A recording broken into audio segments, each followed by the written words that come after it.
Hello everyone and welcome to our complete 2025 Emilia Romagna Grand Prix preview. This is the Imola preview that has everything you need to know ahead of this weekend's race, including the fast facts, who has won most times round over here. And I've also got a long video at the end of this one as well, just going over why I think Imola should stay on the Formula 1 calendar forever, really. I think it deserves its place on the F1 calendar, and hopefully these videos show you why it's such a unique place in Formula 1 and why it's such a great track to watch Formula 1 around. If you're on YouTube, skip to the timestamps in the description to see which story you want to see the most. But yeah, here's everything you need to know ahead of the 2025 Emilia Romagna Grand Prix this weekend. Let's dive in. It's race week, guys. The Emilia Romagna Grand Prix is on this weekend. So ahead of the event, like we always do, I'm going to take a look at the 5 drivers that you should be paying special attention to around the 2025 Emilia Romagna Grand Prix in Imola. So these are the 5 drivers that I think need to have a good race. Drivers that really have something to prove. And definitely one of these is Lando Norris. Now, Lando Norris came close to winning here 12 months ago, finishing just behind Max Verstappen, who won that race. This was one of the races that very much did solidify his championship challenge, showing that he's the closest guy to be able to challenge Max Verstappen. Although 12 months on, things have very much changed. The main challenger he's got now is in the other side of his garage in Oscar Piastri. Now, Lando Norris has not won a Formula 1 Grand Prix since the opening round in Australia. That feels like a very long time ago indeed. And in that time, of course, Oscar Piastri has won 4 times, including all of the last 3 races. He really needs to get on top of things and get a good result in Imola. Realistically, he's got to win, to be honest with you, at this point. And Imola being a track where it's very difficult to overtake around, I think it's going to be one that he really needs to get pole position for as well. And of course, get a good launch off the line, get into the Tamburello chicane very well as well. So there's a lot of things that can really go wrong at that point for Lando Norris, who, despite starting on pole every now and again recently, or starting near the front anyway, further up than Oscar Piastri, has kind of made some mistakes that arguably cost him a potential victory in the likes of Miami, of course, recently. But let's talk about Max Verstappen next, because Verstappen has won in all of the last 3 Grand Prix around Imola. He holds the record for the most wins at the Emilia Romagna Grand Prix, and only Michael Schumacher has more victories than Max Verstappen over the years at Imola in Formula 1. Now, of course, Max Verstappen has got 3 poles so far this season. Half the races so far this season, he has started on pole position. Now, this is a track, of course, where it's very difficult to overtake around, like we said a number of times now. So if he holds pole position, if he gets pole position and actually holds it going through the first lap, I think he'd have a good chance of winning the race. But then again, the pace deficit to McLaren is a very large one, so it's going to be very difficult for them to get past him. But, you know, we'll see. We could see some very important battles for the lead, like we did in Miami, of course, where the McLarens took a decent amount of time to get past Max Verstappen, who was defending very much with the elbows out. But we've got a new face in 2025, making his first start in this season anyway. Not a completely new face, someone we know, someone we knew from last year, someone we knew in truth was going to take the seat of Jack Doohan, and that is, of course, Franco Colapinto, confirmed to be taking that seat for at least the next 5 races. Officially, I think unofficially, he's going to have it for the rest of the season. And of course, this is a track that he knows very well from his time in the Junior Formula. He has competed in Formula 3 and Formula 2. I think he won in both categories as well, so he's pretty good around here. We'll see how he gets on. He's going to do very well to score points in that Alpine, though. The top 10 positions, those top 5 teams at the moment, Ferrari, Mercedes, Red Bull, McLaren and Williams, really seems to have that top 10 on lockdown. He might need some luck, some good fortune, safety cars, anything like that can of course happen at Imola. Although the weather will not play a role this weekend, it's going to be glorious sunshine and nice warm weather, which you would expect for this time of the year in Italy, although of course we had some wet races here. 2021 I believe was a pretty wet race, of course. So let's talk about Charles Leclerc next. Now, of course, I'm wearing my Ferrari top mainly because this is one of Ferrari's home races. This is the top home race for Ferrari in a sense, even more important than Monza. Of course, Monza has more history and prestige than Imola, but Imola is closer to Maranello, the home of Ferrari. This is the Tifosi's true home race, and if they're not liking what they're seeing, they will very much let you know about it, and I think it's going to be quite awkward this weekend potentially. But if anybody can save them, it's probably Charles Leclerc. Like I said, qualifying is so important here, overtaking is so difficult here. Charles Leclerc is one of the best drivers on the grid, maybe in the history of Formula 1, over 1 lap. I would go that high, honestly. He's an incredible qualifier. Now, if he can get a very high starting berth, I think he could really get potentially a challenge for a podium. You never know, but going on the performance that they had in Miami, they're going to be down in the lower end of the point challenging the Williams. So I think it's going to be a tough one most likely. But hey, stranger things have happened. Imola, of course, has a lot of magic. So let's see what happens with Ferrari there. And the last one I'm going to highlight is George Russell. Now, Russell, of course, got a surprise podium, I would say, in Miami. He did very, very well. He got a bit lucky, of course, with the virtual safety car, took his advantage there, went into the pits, changed tyres at the opportune time. But at the end of the day, he still had to take his opportunity, and he was very fast through that whole weekend. He's really been Mr. Consistency, getting a number of podiums this season. I think he's had 3 in the opening 6 rounds. So half the races he's had a podium, maybe even more, actually. Might have had one in Bahrain too.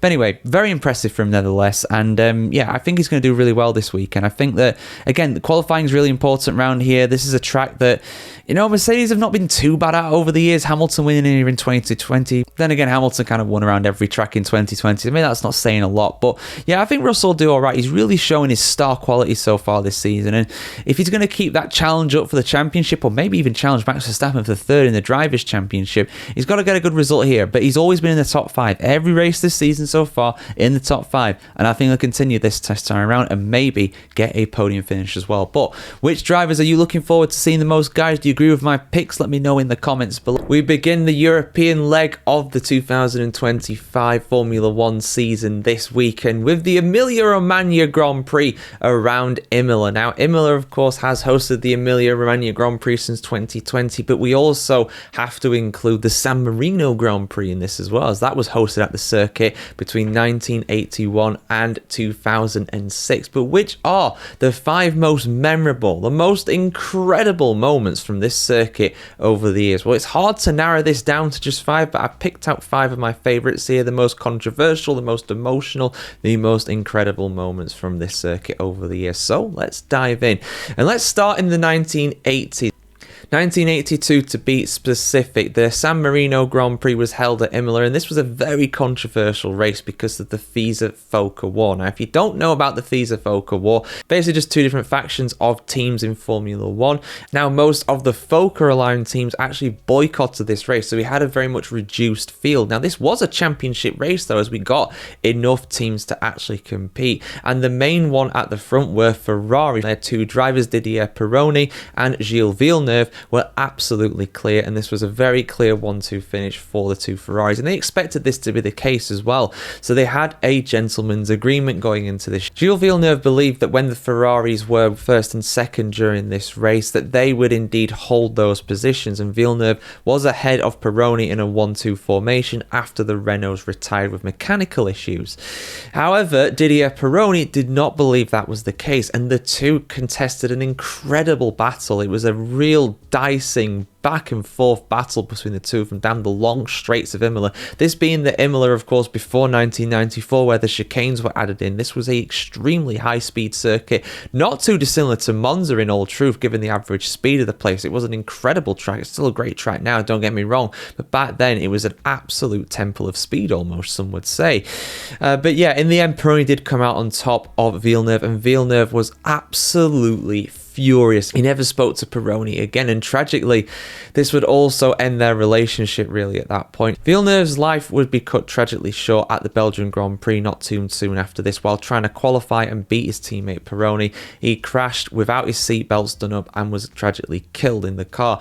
Didier Pironi's career in Formula 1 would also be cut tragically short as well not too long after this, suffering a very horrific crash at the Hockenheimring for the German Grand Prix. So neither of these 2 Ferrari men would compete for Ferrari for much longer. A really, really tragic season was 1982. Maybe I'll do a video about that at some point, because it doesn't really get talked about so much because it's so long ago. But yeah, if we're talking about a pure battle, though, this is one of the best ones we've ever seen at Imola, without a doubt about it. It was incredible seeing these 2 guys absolutely top of the game, really, really throwing elbows and everything out there on the track.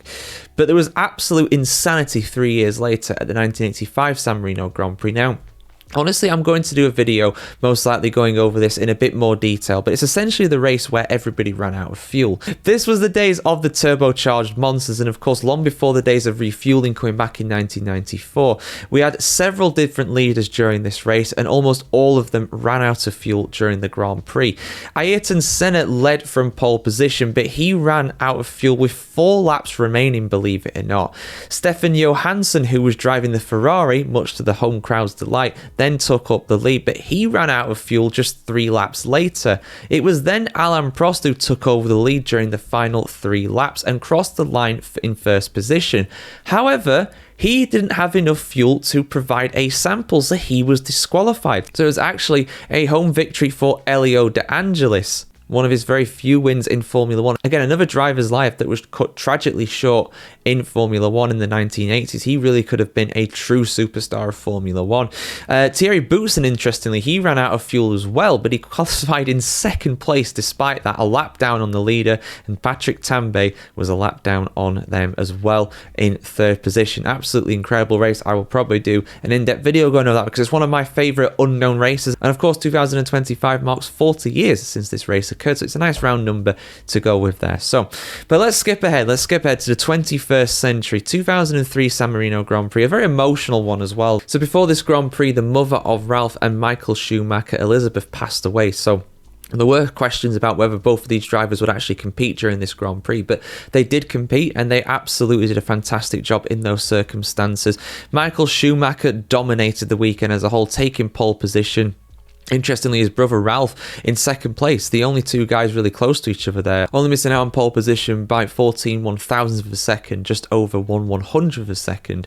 Ralf would finish in fourth place, just off the podium, and Michael Schumacher would dominate the weekend, as he did so often around Imola. 7 victories around Imola, more than anybody else did Michael Schumacher have. But he could have had an 8th, he could have had a 7th at the time and an 8th overall, had he managed to get past Fernando Alonso in 2005.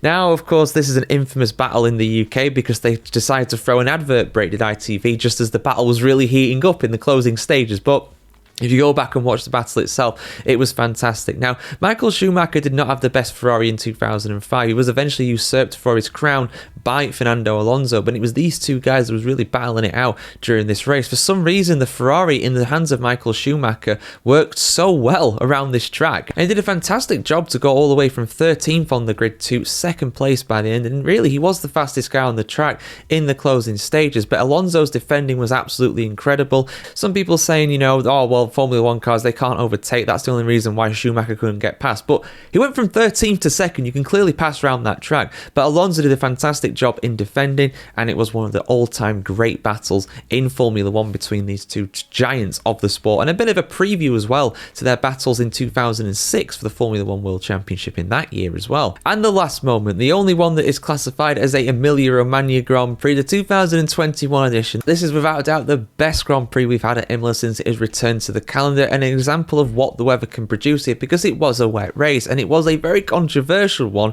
as well.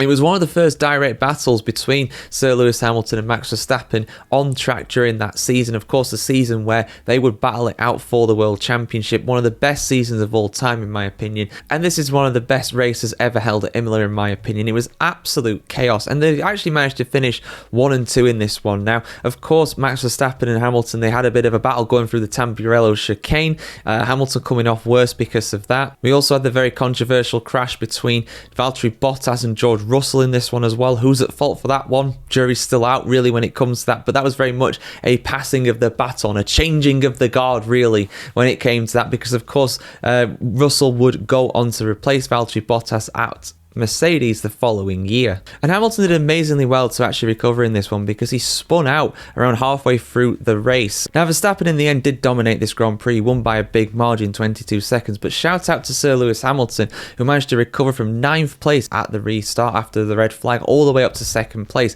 No mean feat around a track where it is very difficult to overtake, particularly in the modern Formula 1 era. But yeah, those are 5 of the most incredible, unbelievable moments from Imola over the years, whether it's the San Marino Grand Prix or the Emilia Romagna Grand Prix. I absolutely love this track. I think it should stay on the calendar for the foreseeable future. I hope that Formula 1 shares my opinion, but you know me guys, I'm not exactly optimistic when it comes to that, but we'll see what happens. Hopefully I'm wrong on that. Hopefully they announce during this weekend that Imola does get an extension with its contract, but we'll see what happens. The Emilia Romagna Grand Prix is on this weekend. Now, this event has only been on the Formula 1 calendar since 2020, but those who are long-time Formula 1 fans, such as myself, will remember the days when Imola used to hold called the San Marino Grand Prix, and indeed it did that from the 1980s all the way until 2006, with a 14-year gap, of course, between the last San Marino Grand Prix in Formula 1 and the first Emilia Romagna Grand Prix in Formula 1.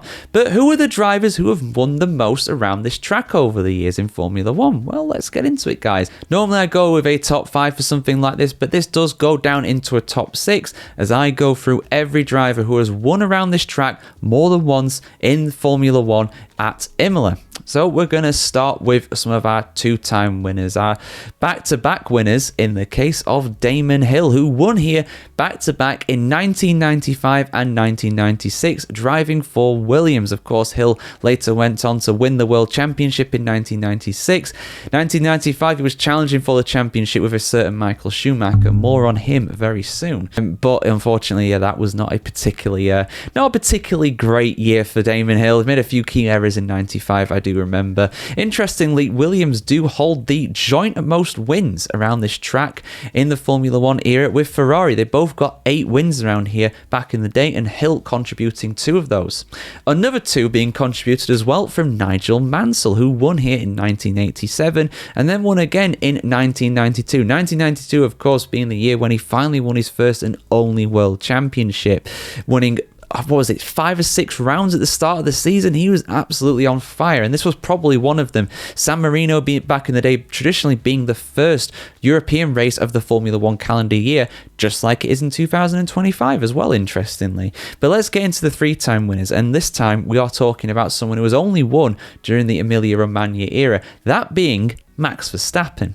Max Verstappen has won here 3 times, despite only racing on 4 occasions. I'm willing to bet that if we had a race in 2023 as well, he probably would have won in that year, of course, as well. But of course, we saw some devastating floods hit this part of Italy, and of course, the race was totally understandably cancelled in those very difficult circumstances. But yeah, he's won around here in 2021 when we had a great duel between Max Verstappen and Sir Lewis Hamilton in general throughout that season. But that was really the first flashpoint between the two of them as they collided going over the first chicane, I do remember, in very tricky, wet conditions indeed.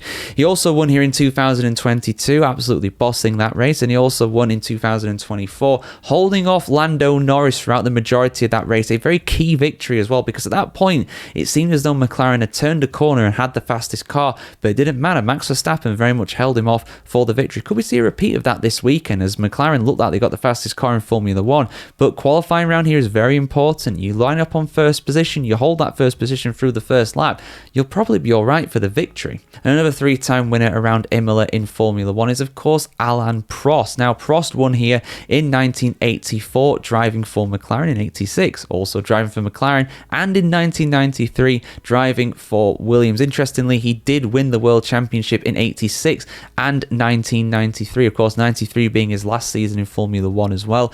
86, he very much did not have the fastest car. Williams had the fastest car that year, and this was a vital victory on his way to, of course, winning the World Championship in that year.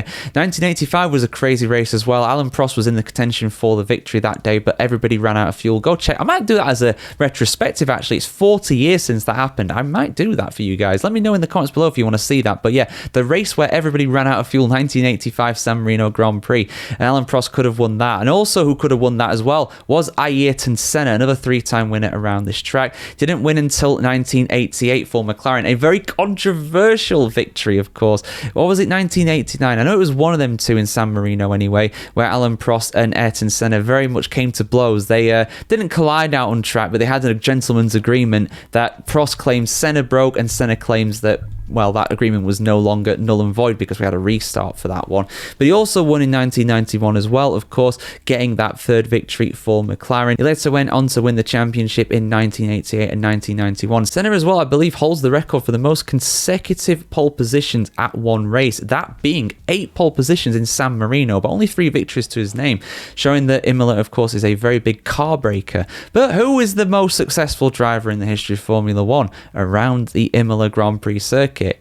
It can't be anybody else. You already know the answer. I mentioned him right at the start. It's Michael Schumacher. Schumacher has, believe it or not, 7 victories around San Marino. The guy was absolutely unstoppable around here. And he came close on a number of different occasions as well. He won here in 1994, of course, the very tragic and ill-fated 1994 San Marino Grand Prix. He won that at a canter. He also won for the first time for Ferrari in 1999 as well. He backed it up in 2000 as well. 2002, 2003, 2004. I think in 2003, was it? He won just after, I think it was his mother passed away. I know him and Ralph were both on the podium during that. Very emotional one for sure. And he also won in 2006 as well in his final full Formula 1 season before his first retirement. Of course, he came back later in 2010. But yeah, 7 victories to his name. He could, of course, have won in 2005 as well. He was very much the fastest driver in the last stages of that race, but Fernando Alonso held him off. 20 years ago was that now. That makes me feel rather old to say the least. But yeah, Schumacher, the undisputed king of Imola in Formula 1, and unfortunately, if we do not have a renewal of the contract for Imola, he will remain that way for a very long time to come. Even if we do see a renewal of it, the fastest anybody could catch him if Max Verstappen keeps winning at the Emilia Romagna Grand Prix, it's going to take him another 4 years to match Schumacher's record around here. So yeah, there we go, guys. Schumacher, the undisputed king, der Kaiser of Imola, as it were. So yeah, all right, everyone, it's race week, and you know what that means. It's time for the fast facts for this weekend's race. The 2025 Emilia Romagna Grand Prix is on around the Imola circuit this weekend, so let's have a look at all the fast facts in less than 5 minutes here on the channel. Let's go! Construction of the Autodromo Internazionale Enzo Dino Ferrari first started in 1950, and the circuit first hosted its debut race in 1953. The track has hosted F1 races under 3 different names: the San Marino, Italian and Emilia Romagna Grand Prix. In fact, it's the only other venue to host the Italian Grand Prix in the Formula 1 era other than Monza. Having hosted a race every year between 1980 and 2006, the circuit disappeared off the calendar in 2007, but returned in 2020 as the Emilia Romagna Grand Prix. The Mercedes team captured its 7th consecutive World Constructors' Championship with a 1-2 win at Imola in 2020. The 2023 edition of the race was cancelled due to devastating floods around the track in the surrounding region. At 548 metres, the distance spent under the pit lane speed limit at Imola is the longest on the calendar, and indeed it had to be elongated due to modern Formula 1 cars before returning in 2020. It takes drivers nearly 25 seconds to navigate during a pit stop in the race. The race also has the highest level of fuel consumption seen on the 2025 calendar thanks to the very long straight and stop-start nature of the circuit. With an average ambient air temperature of 14.8 degrees Celsius, the race could also be described as one of the coldest on the season, although it's meant to be in the mid-20s this weekend. Changes have been made to the track last year with gravel traps at turn 9 at the exits of turn 11 to 15. The 2025 edition is getting one stop softer than last year with the C6 tyre compound used for the first time by Pirelli this season. The Emilia Romagna Grand Prix is an important step in the season, marking the beginning of the European leg, but also being Kimi Antonelli's first home race in Formula 1, and he will have another one later this year at Monza. But there we go, guys, all the fast facts you need ahead of this weekend's event. Are you looking forward to Imola? Do you want to see it continue on the calendar? Because of course its contract is expiring at the end of this year. Your thoughts in the comments below, and we'll see you soon for much more Formula 1 content right here on the channel. And of course, give me a prediction. Who's winning this weekend around Imola? I want to see what you have to say in the comments below. So let's talk about the Emilia Romagna Grand Prix. Let's talk about Imola, the home of what used to be known as the San Marino Grand Prix. Now, it made a surprise return to the calendar in 2020 because of the pandemic, trying to get as many races in Europe as possible. We had 3 races in Italy around 3 different tracks that year: Monza, Mugello and Imola. Now, Mugello never came back. Monza is of course a fixture in Formula 1 and always should be. But Emilia Romagna, surprisingly, has stuck around for a number of years, and it's been on the calendar every year since, apart from 2023, where, of course, the race was cancelled due to the floods in the region, but it was meant to take place at that track. Now, unfortunately, the contract for this race is up at the end of this season, and as of the time of recording, on the 13th of May, a new contract is yet to be signed. Now, there are only 2 races on the current calendar in 2025 that are not under contract for 2026. These are Imola and the other one being Las Vegas. Now, we do have a new race joining the calendar. The Mad Ring, yes, it's called the Mad Ring in Madrid, is going to be the home of the Spanish Grand Prix. The former home of the Spanish Grand Prix, technically upcoming as that race is in this little triple header that's coming up, but the Circuit de Barcelona Catalunya is under contract for a race in Formula 1 in 2026, although what the Grand Prix will be called is anybody's guess. It could be the Barcelona Grand Prix, could be the Catalan Grand Prix, like the motorcycle Grand Prix that's held there. We don't know yet, but it is going to be on the calendar. Now, Formula 1 has a limit of 24 races throughout a year. We currently have 23 on the calendar for next year. So that basically means that you would imagine one of Imola and Las Vegas, one of those two is going to be on the calendar and one of them will not be. Now, for me, it is very cut and dry. You should absolutely have a race in Imola. Now, I know the critics will point out a few things. The first one being that it is difficult to overtake, and that is a legitimate criticism. It is very difficult to overtake around this track, although, as we've seen around some great tracks over the years, Silverstone to an extent, Suzuka definitely this year, Australia as well, it is difficult to overtake around a lot of tracks, and let's not even mention Monaco, which is just now impossible, of course, these days. Now, of course, the cars are changing for 2026. One of the aims is that they are going to be smaller, lighter, more nimble, and easier to overtake. So much so that DRS is being abandoned for next year. So that could mean that although it is very difficult to overtake right now, and I expect that a similar story for this race in 2025 as well, I also think that it's entirely possible that next year we could well see a lot of overtakes if we do go to this track. And a lot of tracks that normally it's very difficult to pass around will be a lot easier. I think that will definitely apply to Imola. That pit straight is a very long one, and I think the cars can follow close enough to be able to pass with this current formula that's coming up. We'll never know if we don't go, of course, but I think it's entirely possible. Now, the other argument against Imola is that, unfortunately, people say, oh, well, you have two races in the same country. No, that is not allowed. That is not right. Well, have you seen the calendar? Have a look at it. You'll see 3 US flags there. There are 3 races in the United States. And technically, at the moment, there are 2 races in Spain as well. I know some people will say that Barcelona is not in Spain, but technically, from a UN point of view, it says let's not get into the politics of that region, of course. But you know what I mean. It's not unusual to have 2 races in the same country. We've seen it before in the past with other countries. Again, like Spain used to have it. Germany had it for years, although, of course, they've not got any now at all. Italy have had it on a number of occasions in the past as well. Of course, with San Marino and Italy running for years between the 80s and the mid-2000s. So that argument for me is an absolute moot point and irrelevant. So what is Formula 1 going to do? Well, I've said on a number of different occasions that I think that Las Vegas may well not have its contract renewed for 2026. The main reason being money. Now, the Las Vegas Grand Prix has been well documented as an event that is losing Formula 1 money, and it is also one of the few events on the calendar that Formula 1 directly manages, rather than going through a local government or an automobile club like we see with the BRDC running the British Grand Prix, the Italian Automobile Federation, of course, running the Italian Grand Prix, etc. So this is one where Formula 1 itself has to bear the brunt of the losses. Now, there is an argument to say, well, having an event like this in Las Vegas, it is worth more than the loss, effectively. The reputation of having a race on the streets of Las Vegas is a reputational boost that is not directly correlated to money. I hope that's making sense to you guys. Basically, it's a bit more prestige. It's something that's worth more than the actual balance sheet that you get there. You might lose on the event itself, but you may sell more tickets and gain more interest in the United States, which, of course, is a market that Formula 1 is continuing to, of course, expand into this very day. It's still probably the fastest growing region for Formula 1 in the world. So there is that argument. I would not be surprised at all if Las Vegas gets dropped after this season. Not only from the money side of things, but also from the reputation side in terms of the local reputation. I know Formula 1 doesn't really care about local residents when it comes to Formula 1 Grand Prix, let's be honest here, guys. But you know, the voices of the people in Las Vegas are very loud, and it is very unpopular. They've lowered the price of tickets quite a bit since the first event in 23. I think the first race was there. Was it 24? No, 23.